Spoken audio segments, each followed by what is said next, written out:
جانب سے۔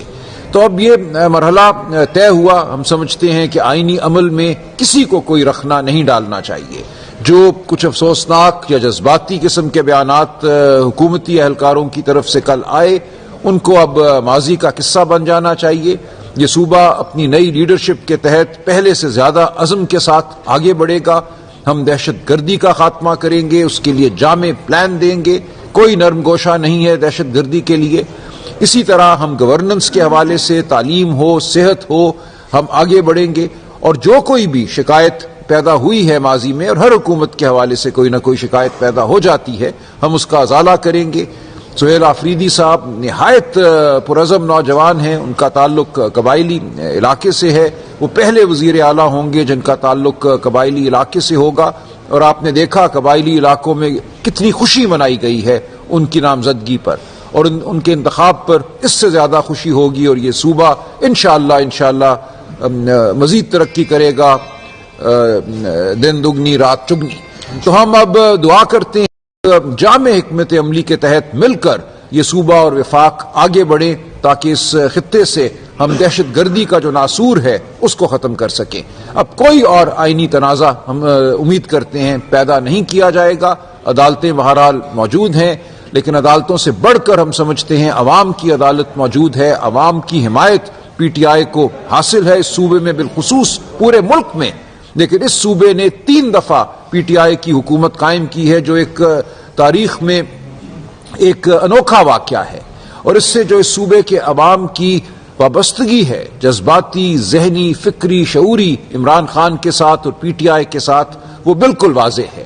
تو کوئی طاقت عمران خان اور اس صوبے کے عوام کے درمیان نہیں آ سکتی، کوئی طاقت پی ٹی آئی اور اس صوبے کے عوام کے درمیان نہیں آ سکتی۔ لہذا ہم توقع رکھتے ہیں کہ کوئی نادانی نہیں کی جائے گی، ہوش کے ناخن لیے جائیں گے، اور آئینی عمل کو صحیح طریقے سے آگے بڑھنے دیا جائے گا۔ بہت شکریہ۔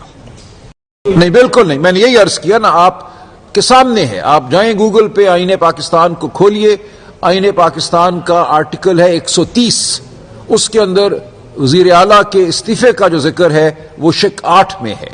اس میں صرف اتنا لکھا ہے the chief minister may resign his office under his hand، ختم بات، کوئی اس میں منظوری کی بات نہیں ہے۔ اور میں نے عرض کیا اس پہ ججمنٹس ہیں، پوری دنیا کی ہیں، اور ہمارے اپنے سپریم کورٹ کے اس پہ فیصلے ہیں کہ وزیر اعلیٰ کے عہدے کے لیے، اس نوعیت کے آئینی عہدوں کے لیے کوئی منظوری نہیں چاہیے۔ سر اگر منظوری نہیں تھی تو پھر اس کا باضابطہ نوٹیفیکیشن تو ضروری ہے، غلط ہے؟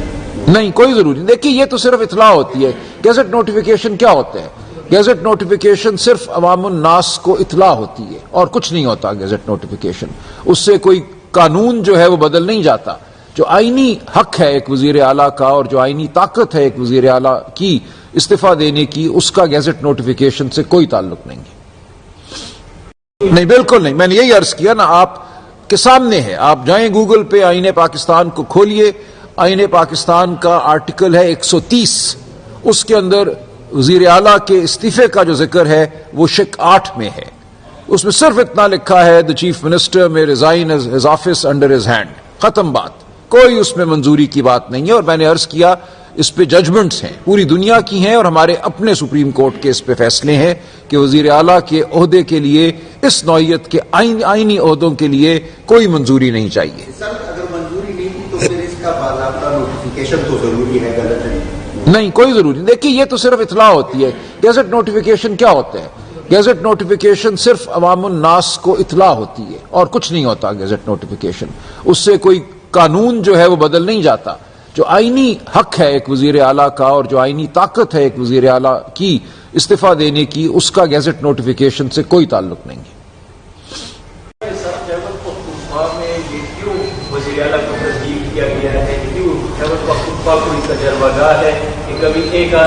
نہیں، دیکھیے یہ ہوتا ہے، کوئی بھی پارٹی، کوئی بھی حکومت اپنے اندر تبدیلی پیدا کر سکتی ہے۔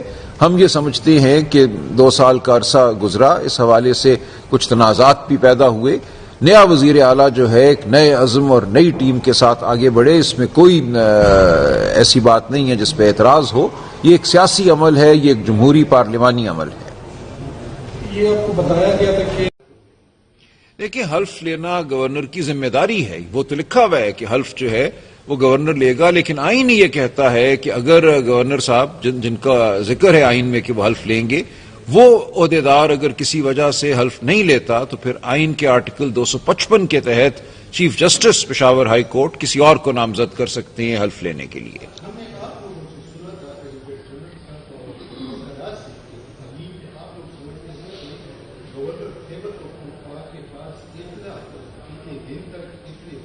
بالکل نہیں،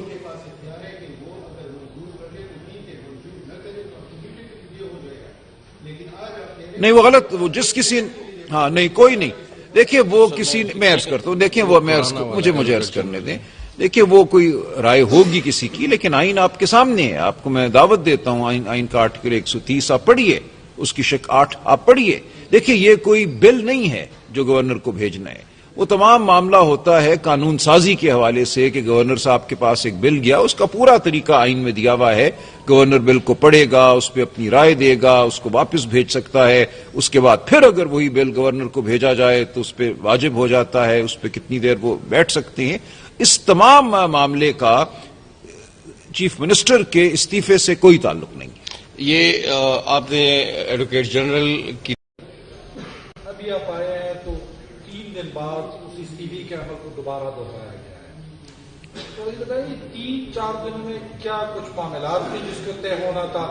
ایسی کون سی پس پردہ محرکات تھے کہ جو پہلے والا استعفیٰ قبول نہیں کیا جا رہا تھا اور آج جو دیکھیں گورنر صاحب نے بھی یہ ٹویٹ کیا، حالانکہ گورنر صاحب ابھی تک اسلام آباد میں تھے اور جب بات کرتے تو کہتے ہیں ہم جو اصول ہی نہیں ہوا، تو اسی کچھ ہے جس دیکھیں کچھ چیز نہیں پردہ داری نہیں ہے، ہمیں یہ لگتا ہے کہ پہلا کوئی جذباتی عمل تھا، ایک رد عمل تھا، شاید کوئی ٹھنڈے ذہن سے اب سوچا ہے لوگوں نے کہ کیسے آپ ایک صوبے کے عوام کی جو رائے ہے اس کو رد کریں گے، آپ گورنر رول لگائیں گے تو اس سے کیا اس صوبے میں کوئی معاملات بہتر ہو جائیں گے؟ اس صوبے میں جو کچھ بھی ہوتا ہے ابھی تو آپ اس کی ذمہ داری ہم پہ ڈال دیتے ہیں، پھر آپ کو خود وہ ذمہ داری لینا پڑے گی، تو میرا نہیں خیال کہ وہ بوجھ جو ہم نے اٹھایا ہوا ہے، جو عمران خان کے نام پر اور عمران خان کی سربراہی میں ہم نے اٹھایا ہوا ہے، وہ کوئی اور اٹھا سکتا ہے۔